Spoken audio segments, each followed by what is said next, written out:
Okay, Dreamer, please.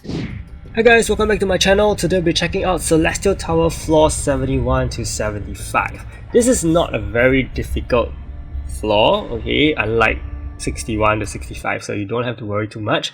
We'll first talk about the Golem, okay, in floor 71, so I can explain the skill pattern.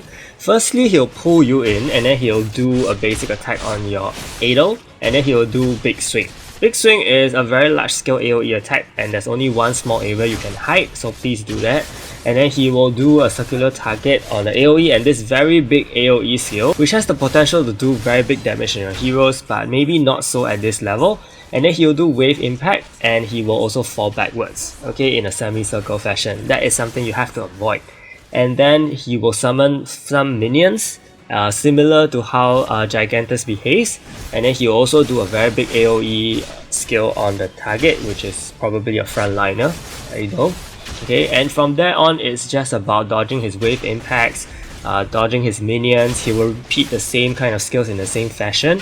Okay, and basically that's about it. So level 71, I won't say is a very difficult floor at all. As you can see, I cleared it very quickly. In fact, later on I'll show you guys a DPS comp, okay, because some of you guys may think that I'm using cold set, so I get a huge advantage over this, but nope, that's not true. You can also use a DPS comp with this, and I'll show it to you later on for floor 75. So over here, I very quickly decided that, okay, I'm not actually dying, so I don't think I'm gonna use Karin. I decided to try Shay instead, because that way I can get my ultimates a lot faster. And I actually wanted to rely on Ado's ultimate to reduce the damage I take so that I won't die to his very big skill AoE. So you can see here that my ultimates are off, and I only activated Shay, Chris's and Koset's ultimates. Okay, so same pattern. When he uses Big Swing, go to the empty area, and from here you should be able to tank his basic attack, so not too much worry for here. I do not get the Ado's ultimate in time, of course, because it's very fast, but it's okay. Okay, you can still live the first big AoE, and then from here you just have to make sure that you are going left and right for the big impact, and do not ever go behind him, because if you go behind him, then he will just flat out slam down on you, okay? So when this happens, okay, when his minions happens, just make sure that you are completely clear of all minions, because some of them actually wait for you to stop before they actually explode. Okay, so just make sure that there's no one else on the field, and then you can continue attacking the Golem.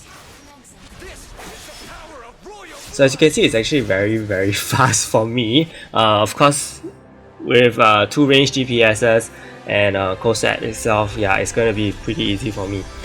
But you don't have to worry too much about that, okay? Because I'm gonna show you guys a physical melee DPS comp right now. The thing about the melee DPS comp, there are pros and cons, okay? Because one thing is that you're a lot closer to him, so your heroes are definitely gonna take the damage.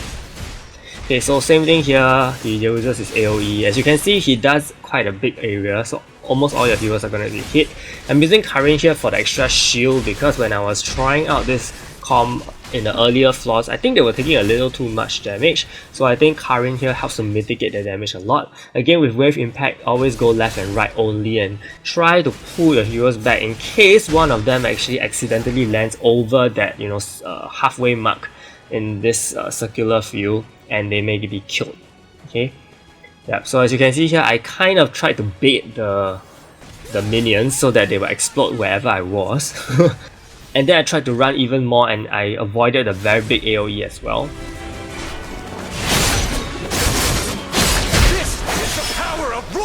So as you can see, a while ago when he uses the big AoE, I actually casted Ado's ultimate, because it reduces damage your heroes take.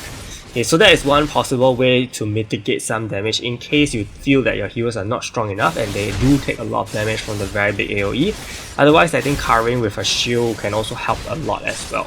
So it depends on who you like to control. If you like to control Karin, then you can cast a shield right at that moment. If you like to control Ado, then you can also use his ultimate at that point. Yeah, as you can see here, some minions just really wait it out. Just when you think you are clear, and then they explode on you. And my Rachel died, yeah.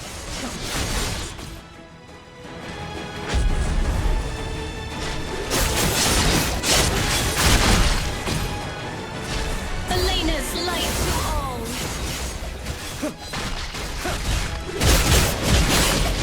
So his basic attacks, regular circular AoEs and semicircle AoEs, I don't think they are a big problem. The main problem comes from the charging moves as well as the backward fall, which will one-shot you for sure. Okay, so not too big of a challenge here, just few things to take note so that you can avoid damage at all costs. So we have, of course, the Don't Be Like Me section. React immediately when you see him roaring out for his minions, because any slight greediness or lag that you have will cause your entire team to be killed. And here, okay, ensure that you are always at the sides. Dylan's is a problematic one because he jumps to the back of the enemy, so when that happens, you know he's gonna die. So always make sure you rally, and if you're using a melee comp, you can try to rally a little longer so that he won't just jump to the back. So for Masteries, take note of level 25 and 50, just adjust them accordingly depending on the composition you're using. If you're using DPSs, melee DPSs, then flip it to increase damage from melee heroes. And if you're using ranged heroes, then of course increase damage from ranged heroes. And here, single target is preferred, of course. Okay, single target damage should be increased. For Divinity, mine is all maxed out. Okay, if you haven't done yours, focus on the red ones, then the green ones, and then the blue ones. Okay, for hero potentials, this is for the range team. Okay, Cosette is at max attack, of course. Chris is also at max attack, and then the rest are more supportive in nature, so they have more defense and HP invested in them. But Ado is on 666 for proficiency purposes. Okay, and then for the other composition with the melee comp, the Dylan's and the Rachel is almost maxed out, okay, on attack, and then the current is high in defense and HP, Rachel as well. Ado is not even, Ado does not have any potential invested in, okay? So I hope this video helped, and if it did, do give it a like and subscribe to my channel. Big shout out to my channel members, Christopher, Tom, Gonzalo, Jeremy, Fahas, Bilal, Yamaki, and Reggie for their support. Stay tuned for more videos. Thank you so much, and see you!